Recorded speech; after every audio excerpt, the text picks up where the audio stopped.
Hi everyone, I am back with another tutorial today, another tumbler tutorial, and we are going to do this Western themed tumbler. So I am not like a Western girly, but I recently got this UV-DTF wrap into my shop and I could not wait to get this on a cup. Plus paired with this beautiful glitter called Cowboy Caviar from Myra Makes It, and this is a total package. So stay tuned and watch today's tutorial to see how I put this together. Of course, everything I use will be listed and linked down below, but let's go ahead and jump right in.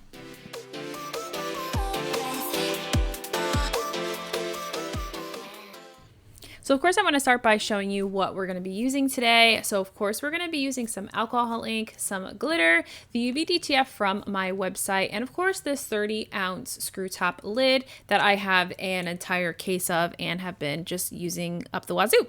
So we're going to start of course with the prepping of our tumbler. You can use any grit of sanding block, as I always say. You can also use like the final sand as your prep process, or even Bar Friends Keep. That is also something that you can use to prep your cups. You don't always have to sand them. There are other methods to prepping your cup, but you do want to scuff up your surface. I always find that I get a much better result when I have sanded and prepped my tumbler properly before really going into any design. So the base of this tumbler is going to be a wood grain tumbler, and I feel like that fits in so well with like the Western theme. So we're going to be using two colors today, a little bit different than how I would normally do a wood grain, but kind of similar. So we're going to be using butterscotch, which is more of like a caramel yellow sort of finished look, and then we're also going to be using espresso, which is a really deep and dark brown. So I decided to mix these two colors together in my wood grain to just give a different colored wood grain. My go-to for wood grains is typically either teak wood or sepia, but I'm currently out of the sepia alcohol ink from Ranger, so I just used a couple of colors that I felt would blend really nicely. So I'm starting with the base, and we're going to go in with butterscotch, which is that yellow, and I'm going to use my dry brush that I have. This is my dedicated wood grain brush. I use this for every wood grain. I never wash it, I never clean it. Its sole purpose is to be my wood grain brush, and that's the purpose for this brush. So I'm just going to sort of put on, a line of ink, and then doing those quick up and down motions to spread out that ink along the cup, covering up all of the white spray paint that's underneath here. Don't forget to do, of course, the bottom of your cup. You do want to make sure that you cover your cup in its entirety. Of course, we are going to add some glitter to this, but I always like to just have everything kind of fully finished, if that makes sense, in case my glitter doesn't quite cover everything. So after I've gotten my butterscotch on, I'm going to take the other color here, which is the espresso brown, and I'm just going to go in different sections just to darken up some parts of this wood grain. I feel like that this gives a little bit of some texture to the look of the wood grain, and it just makes it kind of look more natural wood and not so kind of perfect kind of wood style. I don't know, it's kind of hard to describe, but if you've looked at any of my other wood grain tutorials, you'll know exactly what I'm talking about. Sometimes wood grain can look a little bit one-dimensional and not as natural wood looks, right, with the different textures of the bark and things. So I wanted to just do things a little bit different for this wood grain to really just spice things up a little bit. So I'm going to continue to just go back and forth, switching in between the butterscotch and the espresso alcohol ink colors until I am satisfied with the final result. Once I'm satisfied with the look of this cup and the wood grain, I'm going to set this aside, and I like to let my wood grain dry for 24 hours before I do anything to it. I don't like to seal my wood grain. It's just a preference of mine. Anytime I have tried to seal, I tend to get my inks turning green, and I definitely don't want a green cup. We are going for that brown Western kind of style and look, and so I'm just going to leave this to thoroughly and fully dry to ensure that the ink is completely good to go. I'm not going to have any issues when I add my coats of epoxy, of course, to my cup. So it's been 24 hours and we're going to go ahead and mix up equal parts of Flynn Sisters Supply Shop Fast Cure. I am going to use a Fast Cure to apply my glitter here. That way the epoxy will be fully dry within just an hour and I can get this on the turner for its first official coats of epoxy. So I'm going to mix up just 5 ml of epoxy. You don't need a whole lot, of course. We're going to do a glitter waterfall is what we call this, on the bottom portion of the cup. You totally could do this on the top half, just kind of whatever floats your boat, whatever your preference is. But I'm going to thoroughly mix up my epoxy here. I'm not worried about bubbles, of course, because we're doing such a thin layer of epoxy that as we're spreading that epoxy on, all of those bubbles are going to be smushed and we don't really need to worry about torching them or anything like that because, again, those bubbles are really going to be smushed and popped as we're gliding our gloved hand over the cup and smoothing that layer of epoxy onto that. So I am putting about half of the 5 ml on my cup. You shouldn't need a whole lot. This is a finer glitter mix, and so I don't need to add a little bit more to ensure all of my glitter sticks. I should be good with just a very thin layer of epoxy, so 2.5 ml really should do. Now you'll notice I am putting epoxy on the entire cup.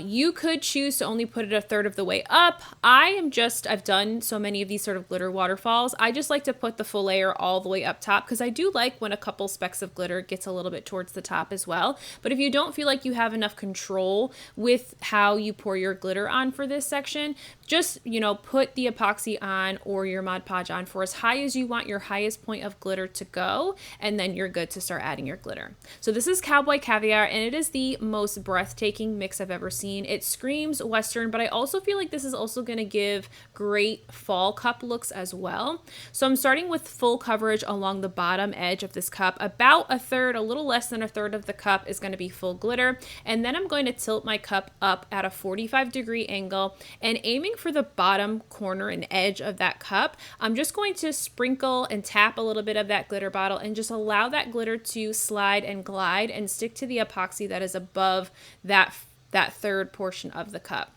I'm going to continue to glitter until I'm satisfied I've gone all the way around, and it's kind of an even cascade all the way around, and then we'll let that dry for an hour before it goes on the turner for 2 full coats of epoxy.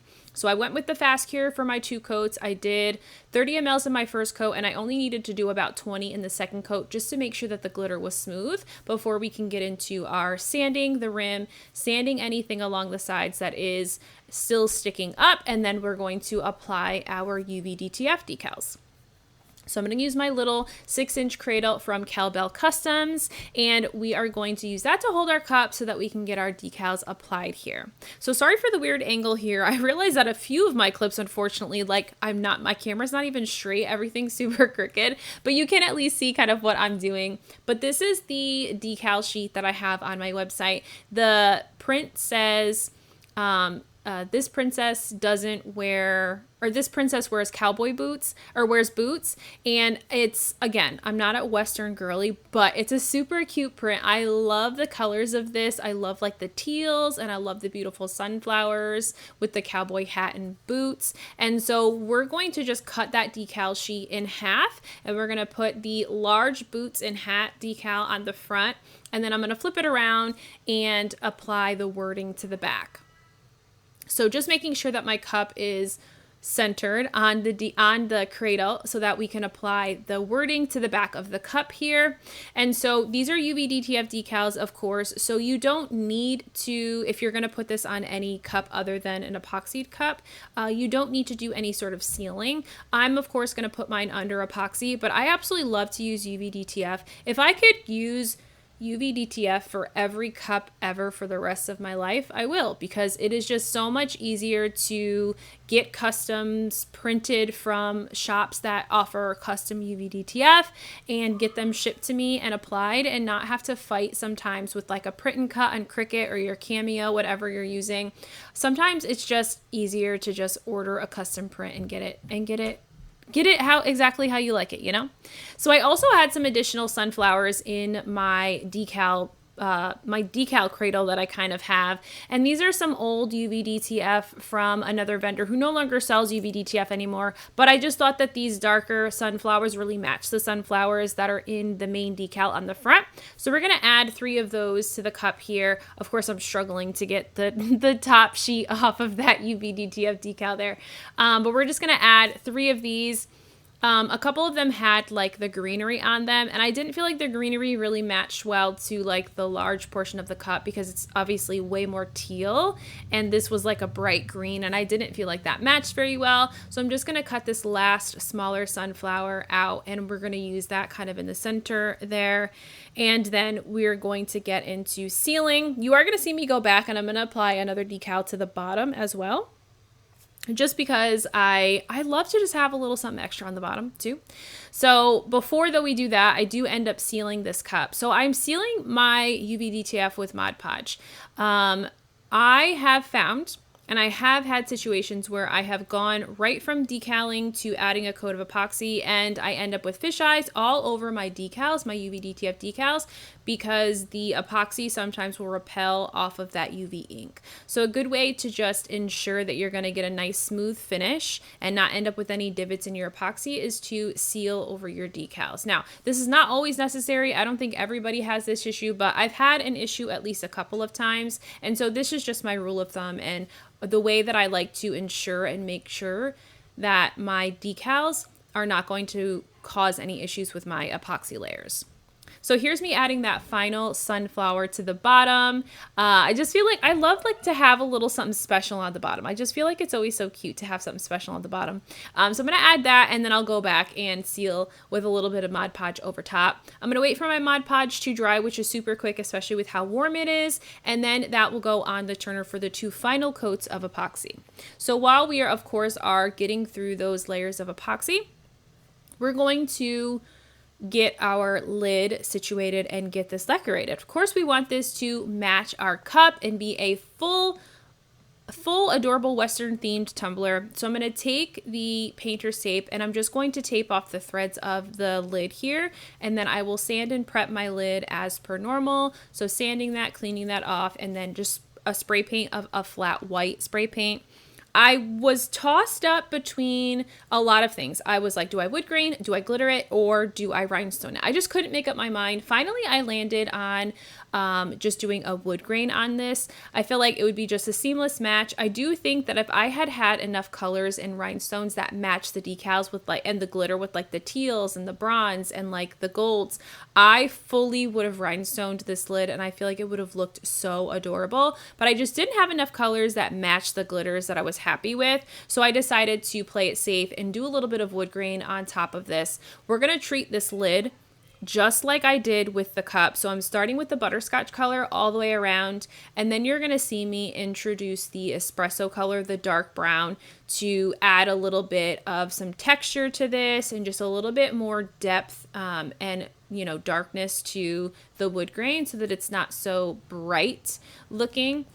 So adding that espresso just into different sections and just using that dry brush to spread all of that ink out. Don't forget your edges here. Make sure that you get full coverage all over and you don't have any of that white spray paint showing. And then once I am done with adding the inks, I'm going to let this sit for just a couple of minutes, just really until the inks are dry to the touch. And then I decided that we would add a cute little sunflower. This is just a vinyl sunflower. So this came off like a huge decal sheet that, again, I have from a vendor that no longer sells vinyl, but I had this in my decal caddy thing that I use, and I just thought it would be super cute to have a sunflower on the top lid to just match the aesthetic of the sunflowers going kind of throughout the cup here. So I just kind of cut around all that excess vinyl so that it didn't cause me issue when I applied it. And I'm going to apply the sunflower directly in the center here, smoothing from the inside and moving my way outward. And then any overlap of those flower petals over the edges, I'm just pushing them over the sides and making sure that vinyl is nice and smooth. Then I'll take my craft knife, of course, because we have to be able to drink out of the top of this, and I'll just cut out that center hole there. very carefully. Definitely make sure to use like a new blade so that you don't end up cutting your vinyl too much. And then I'll take just the corner of my squeegee, and that's just going to push that into that little divot that goes around the straw hole. It's kind of hard to describe, but if you've ever used these, you know what I'm talking about. It has like a little divot, and so I want to make sure that the vinyl is actually stuck to the lid. So I just use the edge of my squeegee to do that. So now we'll go ahead and get this sealed. I'm going to seal this with UV resin. I do end up going in with a layer of epoxy as well, but for the initial couple coats and just to build up on this, I'm going to go in with UV resin because it's quick and easy and will cure really quickly, and I don't have to kind of wait so long to kind of get this lid finished, not so many coats. So I'm just going to take a popsicle stick, or you can use your stir stick, and just spread all of that UV resin all the way around. We're doing just the top section first. In my second coat that I do of UV resin, I'm going to smooth the top of the lid as well as all on the sides. So I'm obviously going to do a much thinner layer of UV resin for the second coat because we don't want it to be too thick that as we're spreading it along the side of the lid that it starts to drip down onto the threads. That is something we don't want. So a real thin coat here, kind of like a skim coat all the way around the cup or of the lid and occluding the sides. Then I'll cure it for 120 seconds, and this is what it looks like. So final product, of course, as I say every single time, this came out absolutely adorable. I really do wish that I was a Western girly because this would be something that I totally would rock, but I don't feel like it necessarily fits my aesthetic. But any Western girlies out there, I definitely think that this is the most adorable cup. So thank you so much for watching today's video. If you loved today's tutorial, give this video a huge thumbs up and subscribe to my channel, and I'll be back next week for yet another one. Bye guys!